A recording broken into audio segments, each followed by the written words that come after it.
पहले तो मेरी श्रद्धांजलि और मेरा नमन शहीदों को, जिन्होंने यहाँ अपना जीवन, यहीं आसपास अपना जीवन बलिदान किया।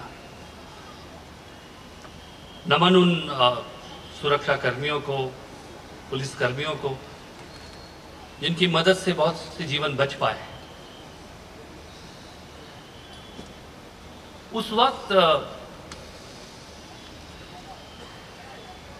कुछ ऐसा हुआ था कि हम सब लोग एक तरह के सन्नाटे में आ गए थे और एक पल के लिए मुझे लगा था कि शायद एक ऐसा घाव है जिस घाव को हमें थोड़ी देर तक देखना चाहिए। We take a lot of pride in moving on. Especially we talk about Mumbai. When we talk about Mumbai, we say the show must go on, and Mumbai is known for it, its resilience. But what made me think at that time, and why I wrote what I wrote that time, was that is it resignation or is it resilience? कहीं ऐसा तो नहीं है कि हमें लगता है कुछ नहीं हो सकता, और शायद एक पल के लिए ठहरना जरूरी है।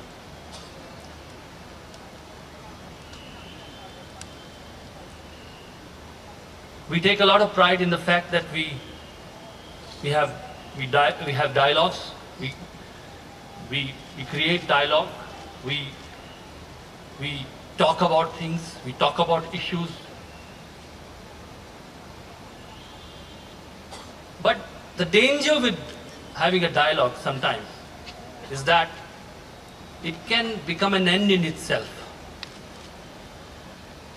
And it can give you a quasi-satisfaction of having done something. उस पर भी सवाल उठाने की कोशिश करनी चाहिए कि क्या हम इतना बात कर लेते हैं किसी चीज के बारे में that the actions are not taken. And that's very important. और जब हम डायलॉग करते हैं, are we fair? Or we are having a bunch of people who are having a dialogue amongst themselves? I feel that there's probably a disconnect out there. I think a few are privileged to have the art of having a conversation and having an argument.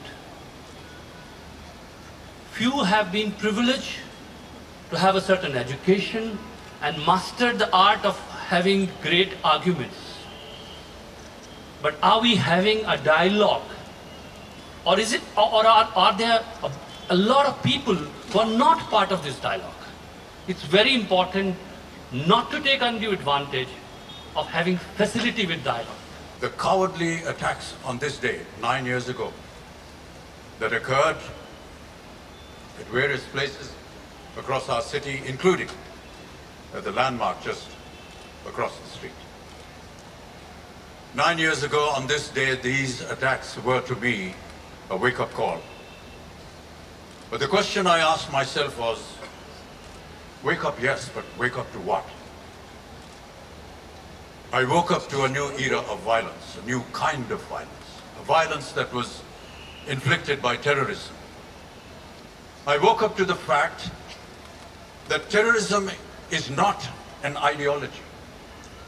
It is an act of scaring peaceful people, an act of evoking the fear of sudden, untimely death. It is an act of negotiating at the point of a gun. Terrorism is not an act of faith.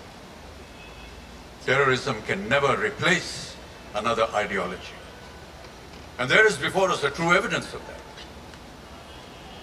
Ladies and gentlemen, the same children who held the same guns and ammunition in the trenches of Afghanistan to fight a foreign invader of their land the same children who were paid wages and salaries to kill and be killed in those battles became professional mercenaries after they began to use the same training and weapons out of hatred, malice, and vengeance. Whatever political rhetoric may say, terrorism is neither a form of justice nor even an instrument of justice. It is the whimsical randomness of evil. So how does an unarmed, peaceful humanity fight the fear of terrorism's sudden violence?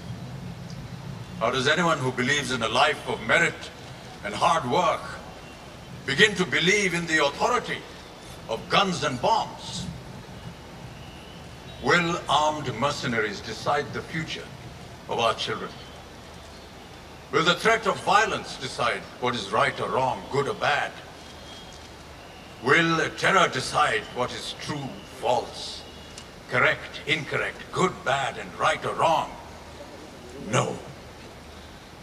Terror does no such thing. Terror does not decide anything. Terror only hopes to establish the bluff that evil can be stronger than natural humanity, that hate is mightier than love.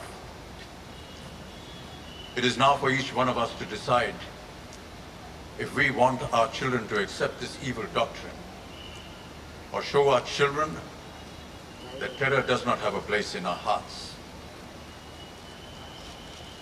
An estimated 20 lakh people were killed during the partition of this country in 1947. And several times more than that were displaced.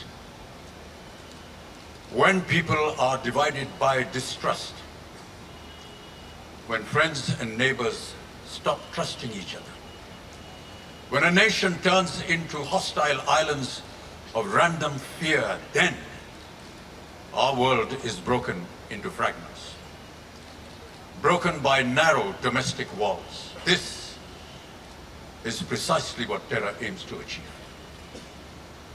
Terror does not preserve anything. It is designed to destroy. Once unleashed, terror cannot be stopped by a debate. An act of terror, therefore, is not open to negotiations or to wisdom. It can only be repelled, repulsed, and destroyed by a more powerful reaction.